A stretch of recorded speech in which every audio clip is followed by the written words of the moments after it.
All right. Shalom Yashala. Call hello Yahweh Bahashem Yahweh Shah.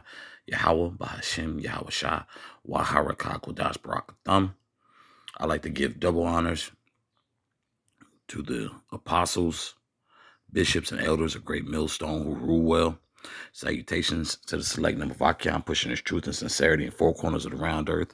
And salutations to the select number of Akwat that they're listening. What I'd like to get into is just this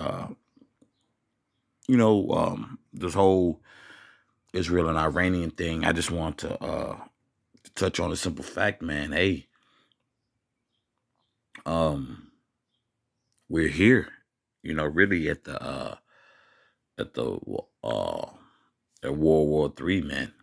And it's war just isn't just an overnight thing. I know these things pop up, on news feeds, and just like, hey, like particular airstrikes that Israel, the aerial airstrike, I believe it was the 1st of April, and then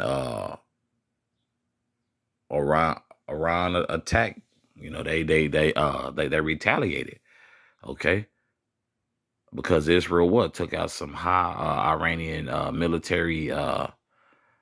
Israel took out high ranking military officials and whatnot. Like, you didn't think they was going to retaliate because over there, what they're making it seem like to the through media is like those Israelis or what have you, Amalek. Let's just Amalek. They've been throwing rocks and hiding their hands, and that's what we've been seeing. But it's been portrayed many different ways than rather it should be. This is Matthew Salakia. This is Matthew chapter 24, verse 6. And ye shall hear of wars and rumors of wars. See that you be not troubled, for all these things must come to pass, but the end is not yet. Okay. Verse 7. For nation shall rise against nation, and kingdom against kingdom, and there shall be famines and pestilence and earthquakes in diverse places. Okay. So we see the nation against nation. We see Amalek against the Persians. Who today is the Iranian is known as what I'm about to get in ancient times, known as the Carmanians and whatnot. Those of under Ishmael, really. Those Persians are the modern day Iranians, and the chapter I'm about to get from Second Ezra, will show who they are. Let me reread verse 7 again. For nation shall rise against nation, and kingdom against kingdom, and there shall be famines and pestilence and earthquakes in diverse places. We're seeing this through all out the earth, seeing these other nations, going at it, putting out warnings, having these huge press conferences, these United Nations meetings, because now also the Palestinian state pretty much has a revoked membership. They've been banned. They're really trying to smoke them out. They're trying to they're trying to do everything to make it as if though Iran is the bad guy, which they always do, just like they always do with they try to make Moab the bad guy, and I'm referring to the U.S., the daughter of Babylon, which refers to the Edomites. Okay. and then the Russians with Putin and them. You know, it's never America and it's never Amalek. You know, interestingly enough, it's the second Ezra, chapter 15. I'll start at verse 28.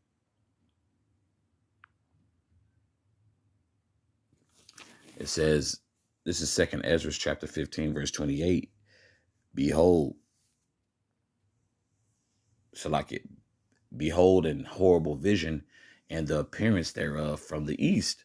Verse 29, where the nations of the dragons of Arabia shall come out with many chariots, and the multitude of them shall be carried as the wind upon that all they which hear them may fear and tremble. Okay, though where the nations of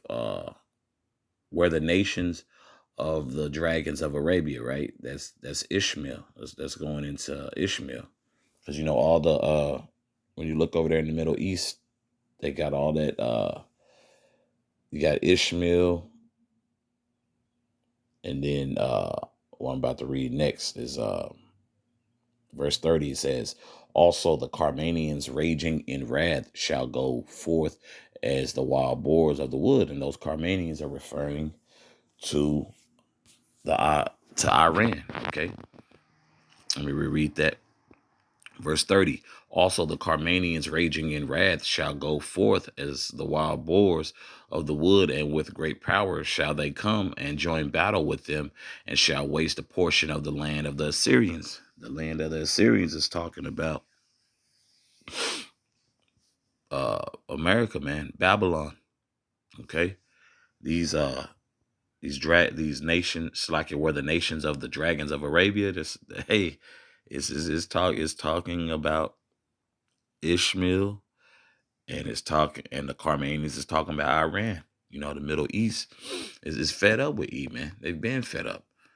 You know, because when you think about it, they had their initial plan to get those leaders out the way, and Esau has, you know, the power is first and foremost, the power was given to him by the Most High to be even able to do that.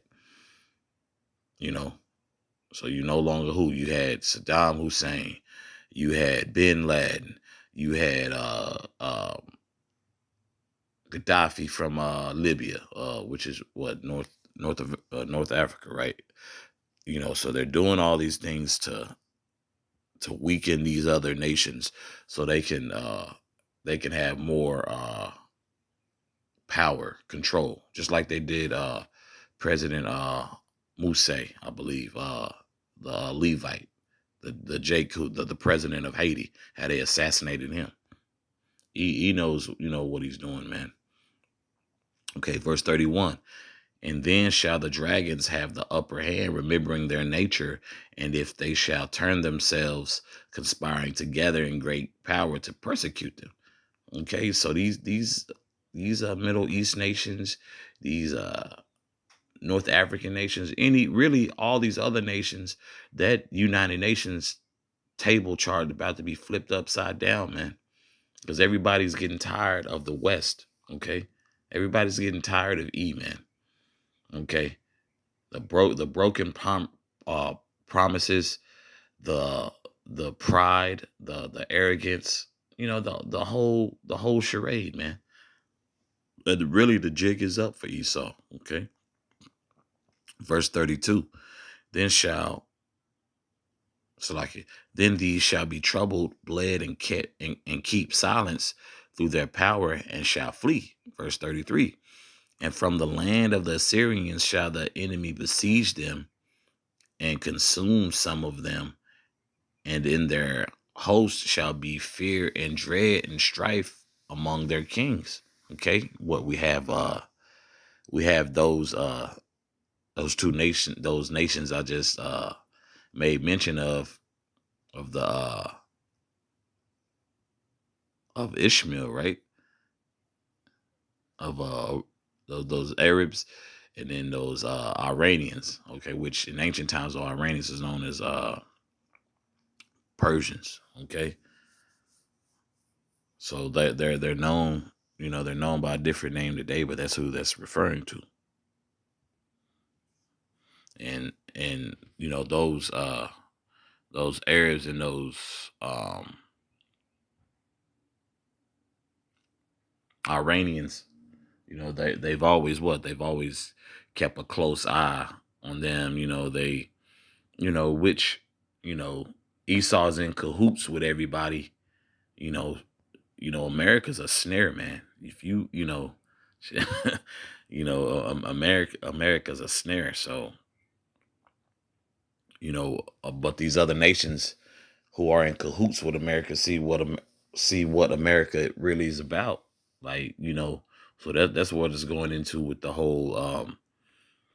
It says, and from the land of the Assyrians shall the enemy besiege them and consume some of them, and in their host shall be fear, dread, and strife among their kings.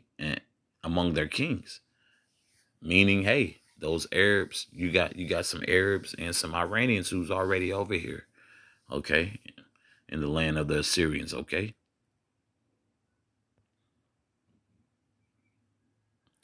Verse verse 35. Also like it, verse 34. Behold, clouds from the east and from the north and unto the south, and they are very horrible to look upon, full of wrath and storm. And we know that what the modern day sword, right, is gonna be nuclear warfare, man. Okay? It's gonna be nuclear warfare. It's gonna be a lot. It's gonna be a lot of blood, and a lot of judgment. Okay. Let me continue reading. And dung of men unto the camels hue. Verse 37. And there shall be great fearfulness and trembling upon the earth, and they that see the wrath shall be afraid, and trembling shall come upon them. Okay, the war, this war isn't gonna be no light thing, man. Okay, even the media picks and chooses, what they want to put out there. That's still no light thing. This is war. Conquering, defeating, victory, triumph. Just many different terms, but all them terms are gonna be highlighted. Verse 39. And strong winds. Oh, Slakia. I keep going ahead of another verse. Verse 38. And then shall they come great storms from the south and from the north, and another part from the west. Verse 39. And strong winds shall arise from the east, and shall open it, and the cloud which he raised up in wrath, and the star stirred to cause fear toward the east, and the west wind shall be destroyed. Verse 40. The great and mighty cloud shall be puffed up, full of wrath, and the star that they make, and the star that they may make all the earth afraid, and them that dwell therein, and they shall pour out over every high and eminent place and horrible star. Okay, so war is coming, man. War is coming. Okay. And as much as the US is trying to present themselves to be absent and not so much involved in this, they're still in the middle. Esau's always got his hand in some shit, man. He never rests. He never keeps it home. So he's always involved in something that has nothing to do with him, but he's gonna like Debo said in Friday, oh yeah, your ass gonna get involved. Yeah. And so yeah, he's gonna get involved. Okay. He was also the one voting for the Palestinian state to have them banned, have their membership banned in the United Nations. Okay. Verse 41, I'll reread that again. fire and hail and flying swords and many waters, that all fields may be full and all rivers with the abundance of great waters. Okay, so it's ain't no escaping this. Okay. Verse 42. And they shall break down the cities and walls, mountains and hills, trees of the wood and grass of the meadows and their corn. Verse 43. And they shall go steadfastly unto Babylon and make her afraid. So these other nations, and especially those nations I read about, hey bro, they're hot. Okay. They're hot with America, man. You know, and all the BS lies that's been put out there about these other nations. Hey, the Lord putting a spirit on these other nations to make something shake, man.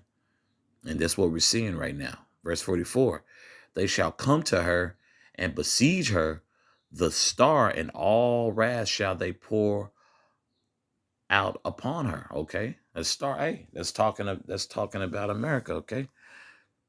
Then then shall the dust and smoke go up onto the heaven, and all they that be about her shall bewail her. Okay. So like once again, so these nations that's in cahoots with America, hey, you gonna catch the same treatment. Okay. Because a lot of people don't understand America is very powerful, and a lot of people have made these pacts with America, but America being as fickle as they come, always got some, something up their sleeve, or shall I say she's always got something um up her sleeve. Okay. So that's why the Lord is judging America as such, and will continue to judge America, because the we haven't seen anything yet. Okay. So all that's heavy within the spirit that's cracking over there, because what? That's that's that where those heathen are, Amalek in our land. That's holy land. Prophecy was meant to take place over there. So what they got going on is prophecy, man. Okay, verse 45. And they that remain under her shall do service unto them that put her in fear. Verse 46. And thou, Asia, that art partaker of the hope of Babylon, and art the glory of her person. Verse 47. Woe be unto thee, thou wretch, because thou hast made thyself like unto her. Okay. So all these other nations who've attached themselves to America and adopted the philosophies and accepted the democracy will see the same demise as Babylon. Okay. Let me read its entirety, and I think I'll finish on verse 49. Verse 47. Woe be unto thee, thou wretch, because thou hast made thyself like unto her, and hast decked thy daughters in whoredom, that they might please and glory in thy lovers, which have always desired to commit whoredom with thee. Verse 48. Thou hast followed her that is hated in all her works and inventions, therefore saith the Most High. That's why people hate America. When you go over there, especially with Jake, see those other nations, they know who we are, some, or just in denial. But when Jake has adopted that ideology and philosophies and being proud when they go to these other nations, hey, those heathen, those other nations see that American swag, that American pride, man. And they ain't feeling that shit. So that's why America's gonna get judged. Now, of course, you got Israel and Iran going back and forth, but hey, that's meant to be. But please believe that America will not go unscathed, untouched. Okay, so that's what these verses I've been reading. You know, the star in the land of the Assyrians. Yeah, that's America. Okay, it's not going to say America directly, but that is America. Okay, verse 49: I will send plagues upon thee, widowhood, poverty, famine, sword, and pestilence to waste thy houses with destruction and death. Okay, so you're going to see more floods. You're going to see more earthquakes. You're going to see more violence. Okay, you're going to start seeing drones. You're going to start seeing explosions coming out the blue. You're going to start seeing uh ease horns more, man. Okay, and with the poverty thing, people who own homes now are having hell making those mortgage payments, man. Okay, so people are dropping like flies in every facet you can think of, man. The Lord is not playing, man. So this prophecy is unfolding. We see what's going on in the Middle East, and that's why once again we always say, man, we're so confident that these scriptures are beyond A1, man. If you can't see from verse 29 to verse 30 and so forth, which I've read and through the spirit and power of Yahweh Shem Yahshua explaining, hey, those those those Arabic nations, hey, this is biblical prophecy, man. This isn't no, I'm just mad on some petty shit. Nah, this is spiritually this is spiritually a heavy thing, man. So that's all I have on this. Abaratazah, it was edifying for the body. Once again, call halal Yahweh Bahashem Yahweh Shah, Yahweh Bahashem Yahweh Shah, Waharakah Kodash Barakatham. Once again, I'd like to give double honors to the apostles, bishops, and elders of Great Millstone who rule well. Salutations to the select number of Akim, pushing his truth and sincerity in four corners of the round earth. And salutations to the select number of Akwat out there listening. Shalom.